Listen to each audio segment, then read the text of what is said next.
Estimados alunos, estamos de volta apresentando nessa série, na verdade, o livro do Werner Jäger, A Paideia, que é um livro bastante completo, integral, na formação do homem, na sua integralidade, na formação não apenas pedagógica, mas na arte, na teologia, na política, na filosofia desse homem bom e belo. E apresento agora, fecho o argumento, com esse vídeo número 3, que é livro número 3, que ele vai discutir, na verdade, o século IV, né,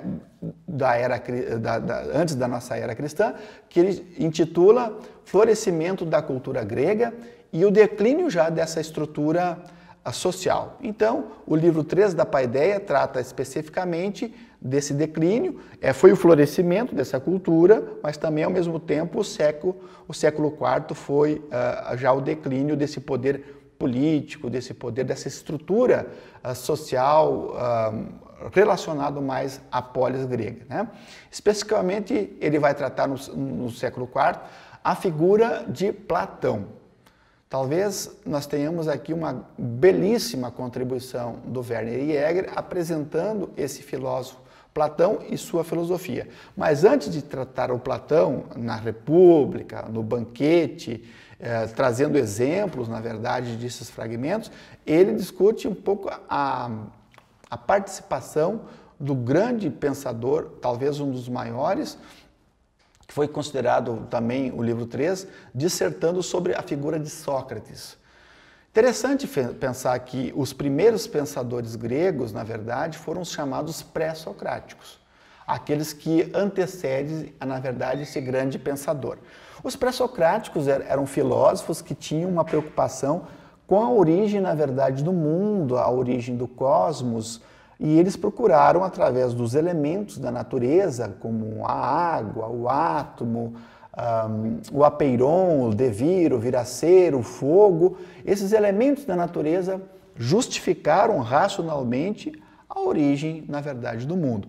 Já Sócrates, Platão e Aristóteles, a preocupação filosófica deles não vai ser mais de um fundo assim cosmológico, vai ser de um fundo mais antropológico, se preocupando mais com a conduta, com a racionalidade, como é que o homem deve se portar, mais de um fundo ético ou epistemológico, ou como o homem deve conhecer, ou o homem deve viver a sua poética, a sua política, a sua lógica para o bem viver. Então, Platão, Aristóteles e Sócrates têm uma preocupação mais com o homem.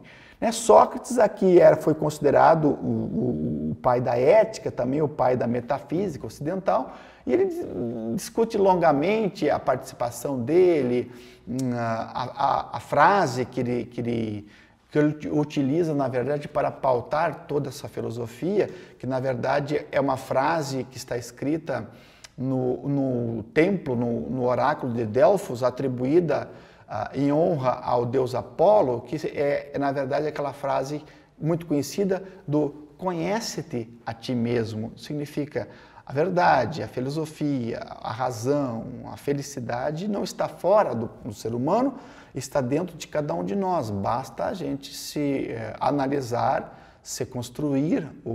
Cito a frase famosa do Sócrates também, que diz assim que uma vida sem ser examinada, ela não merece ser vivida. Então, uma vida sem reflexão não serve para os homens.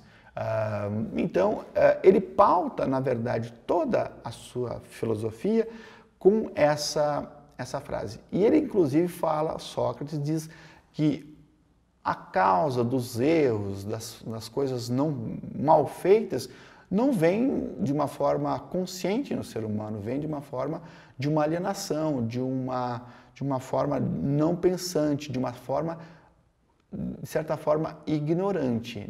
E do grego sempre é não, gnose significa conhecer.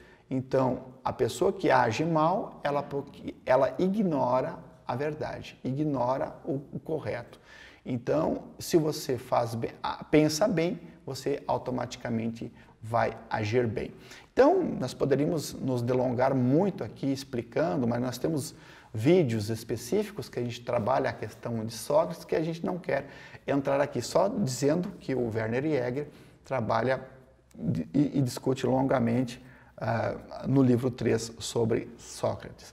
Depois, ele trabalha Platão, na verdade, que foi por 20 anos, ele esteve aos pés do mestre. Sócrates era o seu tutor, seu professor, e ele discute duas obras aqui, que é a República, que é a forma de um homem ideal para administrar, na verdade, o Estado, sendo aqueles homens mais capacitados, diz Platão, que na verdade são os reis filósofos que vão governar a polis, numa república ideal, um Estado ideal. E esse Estado será protegido por guerreiros e ser sustentados por escravos. Na verdade, a escravidão é justificada aqui porque a sociedade grega ela não existe sem o trabalho dos escravos, né? Então, a República, nós encontramos o problema central de Platão, que é o conhecimento da ideia do bem. Então, a ideia do bem, nós temos em Platão essa idealização do mundo, das formas ideais que já estão na mente humana. A ideia de beleza, a ideia de conhecimento, a ideia de justiça já está plantado na alma humana.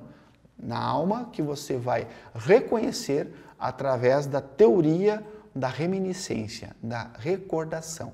Você vai relembrar aquilo que você já está, a tua alma já está impregnada.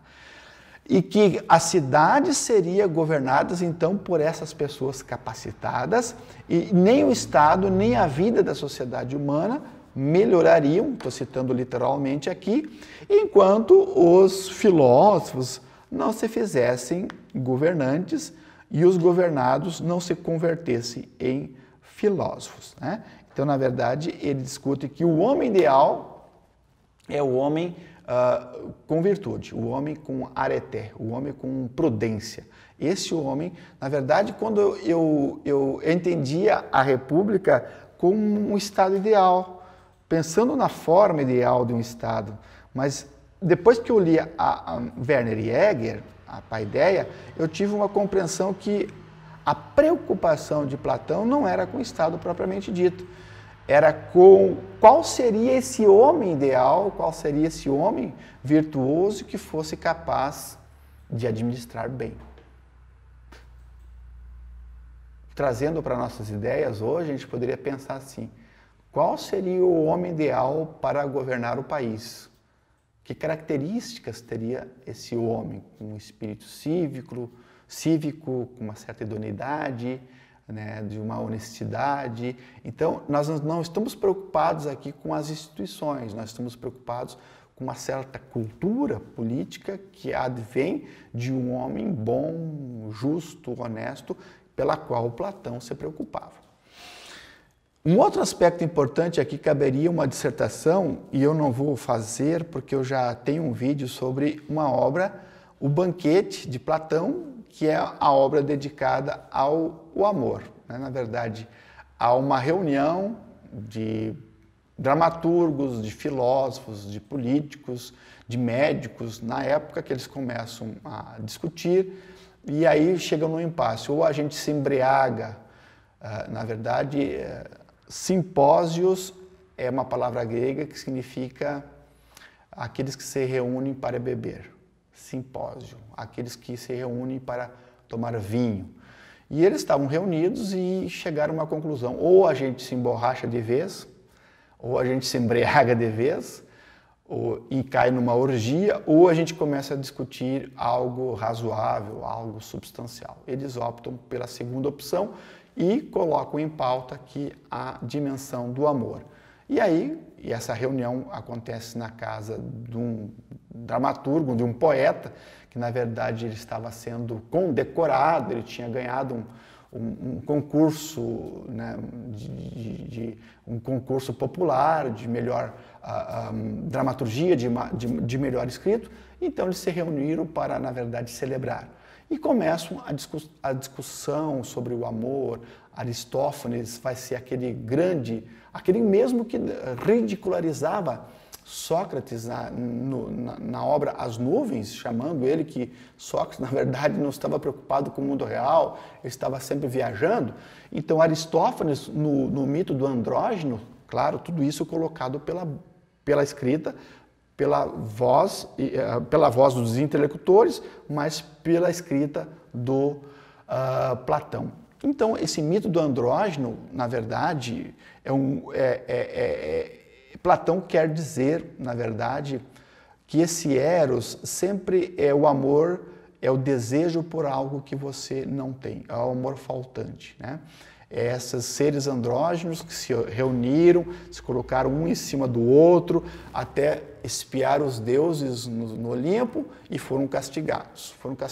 Esse homem foi cindido ao meio. Esse mulher foi cindido ao meio. Esse homem-mulher, esse andrógeno também. Por isso que nós, na visão de Platão, fomos separados do nosso ser, por isso que até hoje homens procuram homens a sua cara metade, mulheres procuram mulheres a sua cara metade, e mulheres procuram homem e vice-versa, a sua cara metade. Aquilo que nós éramos, um ser só, e fomos cindidos na mitologia do ser andrógeno. Por isso, o amor em Platão é sempre o amor faltante. É o desejo por algo que você não tem e procura desesperadamente. E, por incrível que pareça, na medida que você encontra ou acha que encontra, esse amor se esvai e você começa a procurar novamente as suas outras caras metades até encontrar aqui ou no fim do mundo. E o último discurso é o discurso de Sócrates, que faz, na verdade,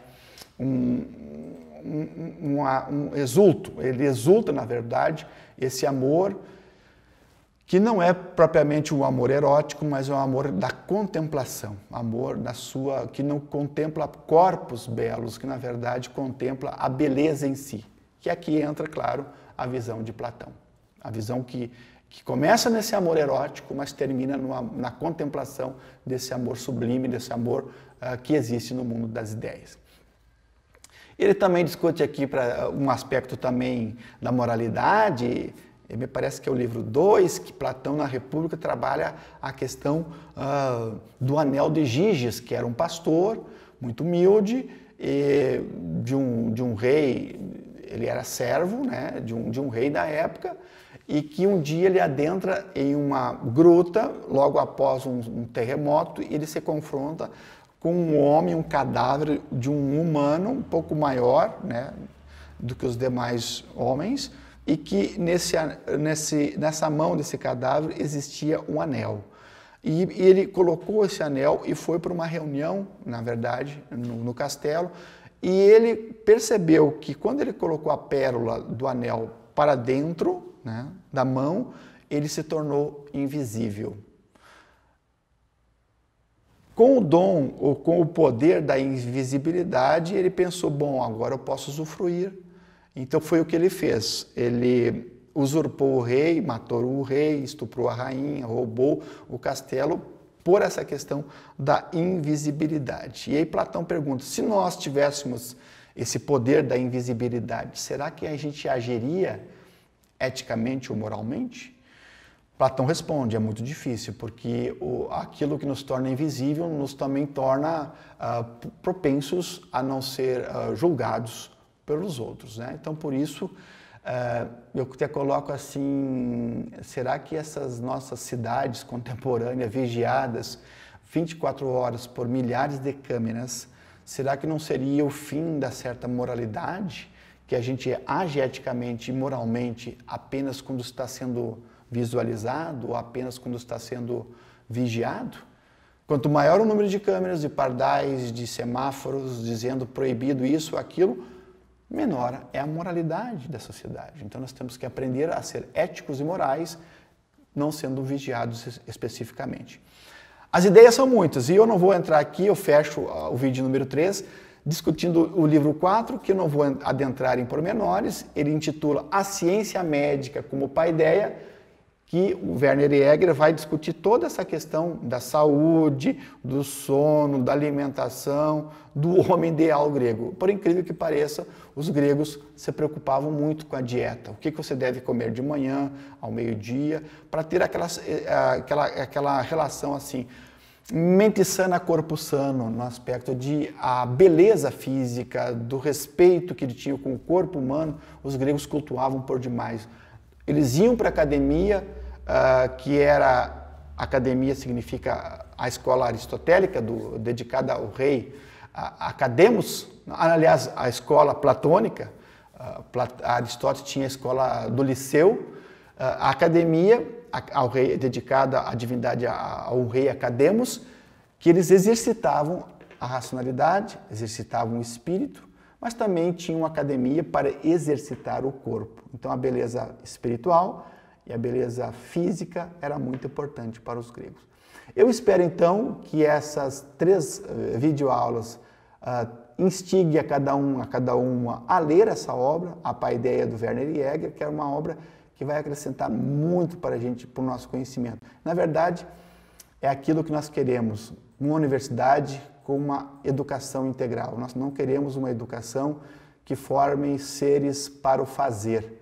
Nós queremos homens, mulheres, jovens que formar essas pessoas para o saber ser. Ser mais é o que precisamos e não um saber para apenas pragmático para ter. Um abraço e até uma outra oportunidade.